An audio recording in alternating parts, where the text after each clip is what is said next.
Next అండి మరో blue shade అనమాట. అసలు బ్లూ అయితే చాలా బాగున్నాయి. ఇంకా గ్రాండ్గా, చాలా గ్రాండ్గా కనిపిస్తున్నాయి. బయట కూడా చాలా గ్రాండ్గా కనిపిస్తున్నాయి. ఇవి వైలెట్ షేడ్ బ్లూ ఉంటుంది కదా, సో లైక్ అలా వచ్చాయన్నమాట. సో ఓవరాల్ శారీ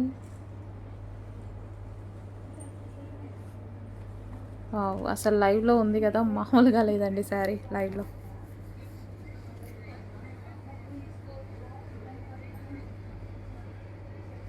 అసలు కాంబినేషన్ అయితే అది పింక్ కూడా ఒక రెడ్ షేడ్ పింక్ వచ్చింది.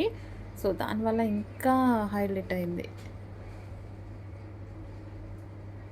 ఫుల్ గ్రాండ్ ఉంది లుక్ అయితే, ఫుల్ గ్రాండ్ ఉంది. చెక్ చేయండి, కొంచెం ఫాస్ట్గా అయితే ఆర్డర్ చేయండి. సో మనకి ఇది బ్లౌజ్. సో ప్రతిదీ సింగిల్ పీస్ కాబట్టి కొంచెం హరి అప్. నచ్చితే మాత్రం ఫాస్ట్గా ఆర్డర్ చేయండి. So festival season, marriage season ఉంది మనకి.